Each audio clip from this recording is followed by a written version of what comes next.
നമ്മൾ ഇന്ന് ഇച്ചിരി ഫ്രൈഡ് റൈസ് ആണ് ഉണ്ടാക്കുന്നത്. ഞാനിത് 4 പേർക്ക് വേണ്ട അളവാണ് ഉണ്ടാക്കിയത്. ഉണ്ടാക്കാനായിട്ടേ ആദ്യം കുറച്ച് ബോൺലെസ് ചിക്കൻ ചെറുതായി കട്ട് ചെയ്തതിലേക്ക് കുറച്ച് ഉപ്പും സോയ് സോസും ഗാർലിക് പൗഡറും ചേർത്ത് മിക്സ് ചെയ്ത് ഒന്ന് ഫ്രൈ ആക്കി എടുക്കണേ.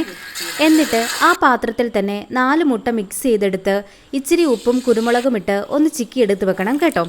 ഇനി ഈ മുട്ട സൈഡിലേക്ക് തന്നെ മാറ്റി വെച്ചേക്കാവേ. ഈ സമയത്ത് എക്സ്ട്രാ ഓയിൽ ഉണ്ടെങ്കിൽ ഇറങ്ങി വരും കേട്ടോ.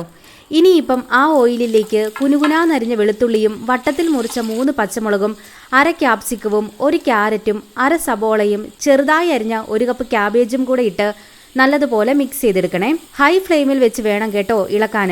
ഇനിയിപ്പം ഇതിലേക്ക് 1/2 ടീസ്പൂൺ കുരുമുളക് പൊടിയും 1/2 ടീസ്പൂൺ സോയ് സോസും 1 ടീസ്പൂൺ റെഡ് ചില്ലി സോസും 1 ടീസ്പൂൺ ടൊമാറ്റോ സോസും കൂടി ഇട്ട് മിക്സ് ചെയ്തെടുക്കണം. ആദ്യം വെജീസൊക്കെ മിക്സ് ചെയ്തിട്ട് വേണം കേട്ടോ മുട്ട കൂടെ ഇടാനേ. എന്നിട്ട് ഇനി ഫ്രൈ ചെയ്ത് വെച്ച ചിക്കൻ കൂടെ ഇട്ട് കൊടുത്ത് വീണ്ടും നല്ലതുപോലെ മിക്സ് ചെയ്തെടുക്കണം കേട്ടോ. ഇനിയിപ്പം അവസാനം ഉപ്പിട്ട് വേവിച്ച് വെച്ചിരുന്ന ബസ്മതി റൈസ് കൂടെ ഇട്ട് കൊടുത്ത് നല്ലതുപോലെ മിക്സ് ചെയ്യണം കേട്ടോ. തണുത്തിരിക്കുന്ന റൈസ് ഇട്ട് മിക്സ് ചെയ്യുന്നതാണ് നല്ലത്. ഈ സമയത്ത് ഉപ്പും പെപ്പർ പൗഡറും കുറവാണെങ്കിൽ അഡ്ജസ്റ്റ് ചെയ്യണം കേട്ടോ.